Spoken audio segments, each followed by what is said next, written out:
இந்த 5 விதமான நபர்கள எப்பயுமே நம்பாதீங்க. உங்கள அடிக்கடி விமர்சனம் செஞ்சு, உங்களோட தன்னம்பிக்கைய கெடுக்கக்கூடிய நபர்கள். தன்னோட சுயநல தேவைக்காக உங்க கூட பழகக்கூடிய நபர்கள். காரணமே இல்லாம உங்கள அடிக்கடி புகழ்ந்து பேசக்கூடிய நபர்கள். வாக்குறுதி குடுத்துட்டு அத நிறைவேத்தாத நபர்கள். பிறர்கிட்ட உங்கள பத்தியோ, இல்ல அடுத்தவங்கள பத்தி உங்ககிட்டயோ புறம் பேசக்கூடிய நபர்கள். நம்மளோட மகிழ்ச்சி அப்படின்றது பணத்த பொறுத்து தான் இருக்கலாம். ஆனா நிம்மதி அப்படின்றது மனச பொறுத்தது. நிம்மதி இல்ல அப்படின்னும்போது மனசு ஆரோக்கியமா இருக்காது. மனபலம் போச்சு அப்படின்னா, உடல் பலம் அப்படின்றது ஒன்னத்துக்கும் ஆகாது. அதனால எப்பயுமே உங்களோட மனச தெளிவா வச்சுக்கோங்க. உங்களோட மன நிம்மதிய இழந்து எதையுமே அடையணும் அப்படின்னு நினைக்காதீங்க. ஒரு நபர்கிட்ட நம்ம பழகும்போது ஆரம்பத்துல எந்த அளவுக்கு முக்கியத்துவம் குடுக்குறோமோ, அத கடைசி வரைக்கும் நம்ம குடுக்கணும். அப்படி இல்லையா, பழகாம நம்ம விலகி இருந்துறணும். தேவை அப்படின்னம்போது அதிகமா அன்பு காட்டுறதும், தேவை முடிஞ்சிருச்சு அப்படின்னும்போது கண்டுக்காம இருக்கிறதும் செய்யக்கூடாது. ஏன்னா, தேவைக்கு ஏத்த மாரி பேசி பழகக்கூடிய மனசு அப்படின்றது சிலருக்கு இருக்கலாம். ஆனா, அத ஏத்துக்கக்கூடிய மனசு அப்படின்றது எல்லாருக்கும் இருக்காது. யார் ஒருத்தர் அடுத்தவங்களோட ரகசியங்கள உங்ககிட்ட சொல்றாங்களோ, அந்த நபர் உங்கள பத்தின விஷயங்களையும் கண்டிப்பா அடுத்தவங்க கிட்ட சொல்லுவாங்க. அதனால அப்படிப்பட்ட நபர்கள் கிட்ட கொஞ்சம் எச்சரிக்கையாவே இருங்க. தேவையில்லாத விஷயங்கள அவங்க கிட்ட பகிர்ந்துக்காதீங்க. தான் கிட்ட எதுவுமே இல்லையே அப்படின்னு நினைச்சு வாடி போகவும் கூடாது. என்கிட்ட தான் எல்லாமே இருக்குதே அப்படின்னு நினைச்சு பெருமை அடையவும் கூடாது.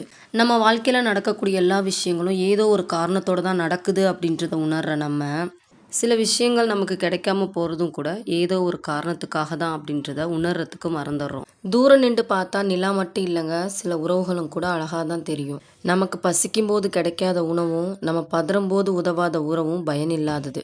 உறவுகளுக்குள்ள அளவு கடந்த அன்பு மட்டும் இல்ல, சரியான புரிதலும் இருந்தா மட்டும்தான் அந்த உறவு ரொம்ப நாளைக்கு நீடிக்கும்.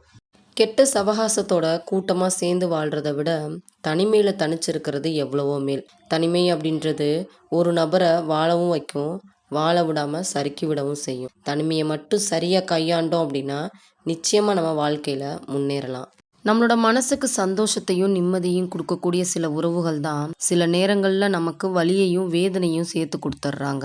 உறவுகள் மேல அன்பும், அக்கறையும் இருக்கலாம். ஆனா, அந்த உறவு இல்லாம தன்னால வாழ முடியாது அப்படின்ற நிலைமைக்கு போயிறக்கூடாது.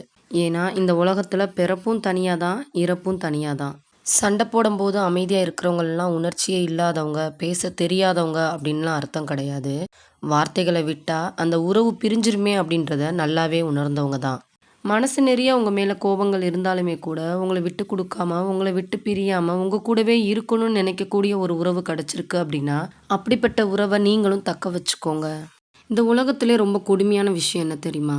நம்மளோட அன்பும், அக்கறையும் புரியாம, நம்மளோட மனச நோகடிச்சுட்டு போனவங்க, திருப்பியும் நமக்காக திரும்பி வருவாங்க அப்படின்னு நம்ம நம்பி காத்துக்கிட்டு இருக்கிறது தான். அதனால போனவங்க போனவங்களாவே இருக்கட்டும். உங்கள தொலைச்ச உறவுகள எப்பயுமே நீங்க தேடாதீங்க. ஒரு விஷயத்த அடையணும் அப்படின்ற எண்ணம் நம்மளோட மனசுல தீவிரமா இருந்தா மட்டும் தான், அத அடையறதுக்கான வாய்ப்புகளும் நமக்கு கிடைக்கும். அதனால உங்களுக்கானது என்ன அப்படின்றத தெளிவுபடுத்திட்டு, அத தீவிரமா தேடுங்க. நிச்சயமா நீங்க தேடுறது உங்களுக்கு கிடைக்கும். நம்பிக்கைய மட்டும் விட்றாதீங்க.